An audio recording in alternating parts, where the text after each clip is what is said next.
Hey guys, let's continue. We looked at the mining process.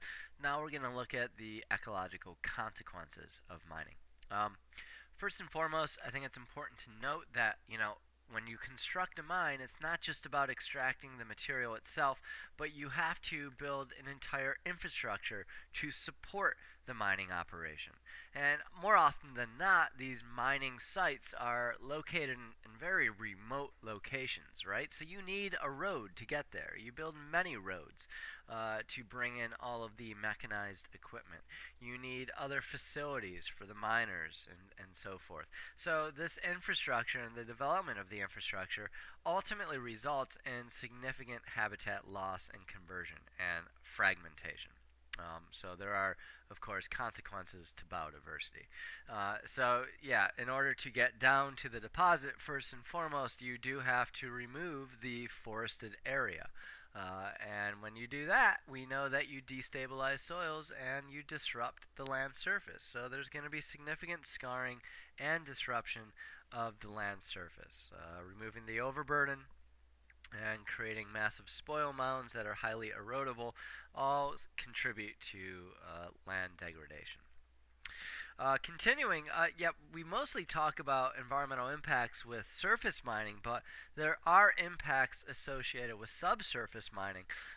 In that, when you start to build and hollow out massive caverns and tunnels and blast them, you destabilize Earth's crust. And usually, following the mining experience itself, those mines do and eventually will collapse. And when that collapses, there are ecological consequences to it, but maybe even more important to the human enterprise, we lose all sorts of um, water mains and sewage lines, as well as some housing and other problems that will collapse following the subsidence of the land.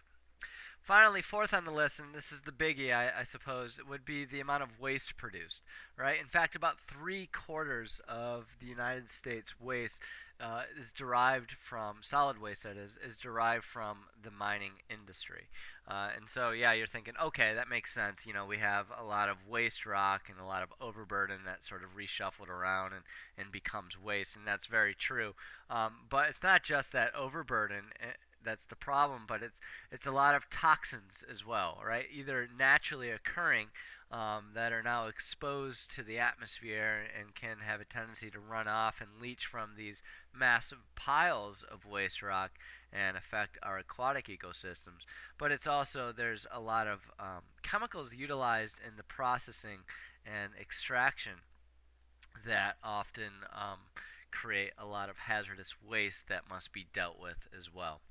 Um, anyways, when we're talking about waste, usually we have the desired ore or the desired metallic element within the ore. So you have to separate that desired metal from the waste rock. And so the waste rock is what we call the gangue. And so we separate the metal from the gangue. Piles of the gangue are what we call tailings. All right? And these tailing piles often can be just left to sort of rot and then contaminate the surrounding environment. And it's a big issue because some of these tailings contain iron sulfides or sulfate-bearing materials and sulfur compounds. Especially when you're extracting certain metals that contain pyrite, for example. And those iron sulfides oxidize when they're exposed to the atmosphere. Typically they are fairly stable in Earth's crust, and once they oxidize, they also are decomposed by specialized bacteria. And what this does, it actually creates sulfuric acid, especially when mixed with water. So we have some acidification of the surrounding soils and acidification of surface water. This is also very common when we talk about coal, because we know coal has a lot of sulfur as a result of that decomposition from those prehistoric swamp-like conditions. And so this sulfur and the sulfate will eventually react with groundwater and surface water. And as you have these massive tailings of sulfate-bearing rock, you will get some percolation and leaching that will contaminate our aquatic systems. So, yeah, when you acidify soils, you're lowering the pH, you're going to lose the productivity of plant life.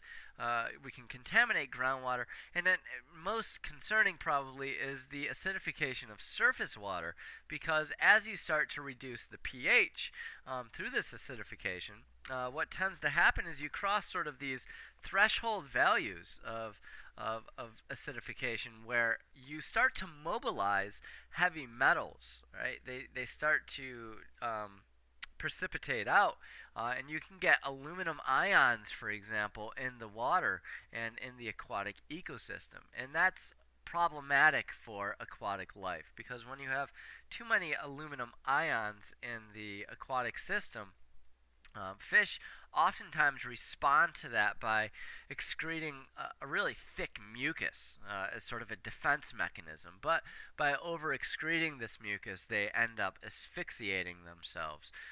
So, this increased solubility of metals such as aluminum and mercury can pose significant problems to aquatic life. So, decreased plant growth and animal distribution are oftentimes the consequence of acid mine drainage. Here is acid mine drainage. You can see it. It's sometimes referred to as yellow boy, because oftentimes, not only with aluminum and mercury being mobilized, you have iron precipitating out of the water, which gives it this sort of yellow appearance. So you can see here a subsurface mine, which was probably perched below the water table. So while mining operations occurred, they had to pump out the water.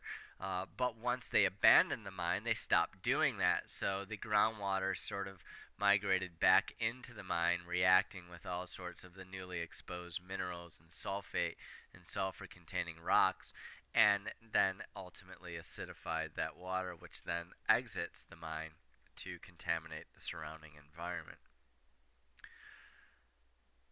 All right, so aside from the tailing waste, which is a big issue, there's additional steps that take place, because now we extract the desired metal from the waste rock and from the gangue.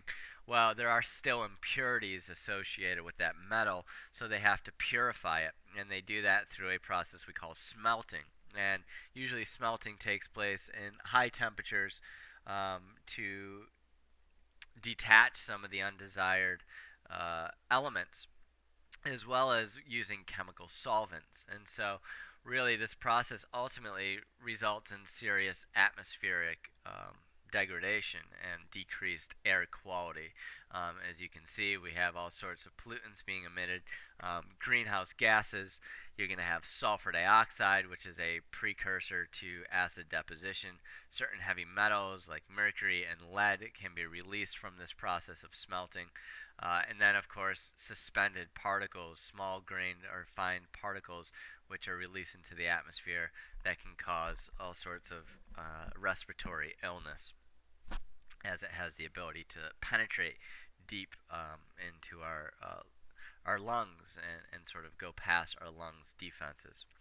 Um, Also, another process of extracting low-grade metals, especially desired metals like gold, is a process we call cyanide heap leaching. Gold typically is very low grade. Its concentration is really low in the ore it's found in.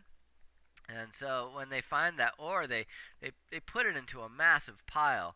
And then what they do is they use cyanide salts in a dilute solution that they spray over that large pile of gold. So that cyanide then percolates down through that huge pile of low grade gold, and it detaches the desired gold from the surrounding waste rock, and then it moves all the way down and is collected in this leach pad, which is sort of like a synthetic material that allows the accumulation of the cyanide solution with the gold bearing material to accumulate. Sometimes they have large ponds and retention ponds that collect it, and then they extract the gold from it. Well, that seems well and good, but the problem is that cyanide is highly toxic, right? Not only to human health, but of course to wildlife as well. And these leach fields and these leach pads oftentimes do leak, or those retention basins aren't lined properly, and they can contaminate groundwater and surface water. Right. So obviously, as you can see, so many environmental consequences. So obviously, the United States government attempted to make some changes to mining policy. And in 1977, they passed the Surface Mining Control and Reclamation Act. And this was a massive policy in that it required mining companies to restore most surface mined land. Now, that restore is sort of a misnomer. It really, it's reclaiming, and that's why they call it reclamation, because we're never going to really be able to bring these highly degraded lands back to their natural integrity, where the natural processes will be restored fully. That's not really going to happen. So they call it reclamation. They're bringing it back to levels that are acceptable politically and socially, and so that they can be used again, perhaps for recreation purposes or other purposes. So this reclamation process, we need to get to know it well. It's a four-step process, and the first step involves recontouring and regrading the land. You're mining an area, you are going to fundamentally change the topography of the area, so we need to bring it back to normal relief. And this is done to prevent accelerated erosion, right? To sort of regrade the land. Following the recontouring and regrading, topsoil and nutrients have to be brought back in order to stimulate growth, right? This is important. The faster we can allow secondary succession to occur, the faster these soils will become stabilized. So after they restore some of the nutrients in the topsoil, they replant fast-growing native, ideally native vegetation that will quickly colonize and restore some of the natural integrity to the landscape. And then ideally monitor this for 5 to 10 years. And while that's probably not long enough, that's all that the Surface Mining Control and Reclamation Act requires. And this seems like a great policy, and it has proven effective in many cases. There are still many loopholes associated with this that the mining industry has maneuvered. For example, oftentimes mining companies realize that this reclamation process is going to be a pretty pricey endeavor. So, in order to get around that, following the extraction of the material that they pulled from the earth, they oftentimes declare bankruptcy. And this way, it sort of gets them out of the reclamation process, and then it's left to the American taxpayers to reclaim this land. So that's a major issue and a bone of contention with this policy. In terms of ways that we can reduce the impact of extracting coal, there are specific mitigation techniques that have been utilized. These are important because pulling coal from the ground is a very dirty business, and there's a lot of problems associated with it. Like we said, you're going to have all sorts of waste material, the tailings, and those tailing piles, if not properly covered, will ultimately result in massive leaching and acid mine drainage. So it's really important that if you have tailing piles, to cover them up with some sort of synthetic cover or clay cap, so that leaching will not occur, and it will reduce the impact of the acidification of the surrounding environment. Not only that, but coal often, following its extraction, is usually purified and cleaned on site. And there's a lot of chemicals that go into it, and a lot of scrubbing and detachment of toxins from the coal itself that results in an enormous amount of waste. And it usually is like sort of this coal sludge or slurry that's kept and stored on site in these massive retention basins and ponds, and these what we call sedimentation ponds. Well, if those ponds aren't lined, and oftentimes they are dammed, and if that dam collapses, well, you're going to lose a lot of this toxic material, and it's going to contaminate the surrounding environment. So proper building and construction of these sedimentation ponds is absolutely essential to eliminate that possibility. Also, a lot of those sulfur bearing materials can be remediated with specialized bacteria that actually consumes and breaks down the sulfur compounds before it can act to form acid mine drainage.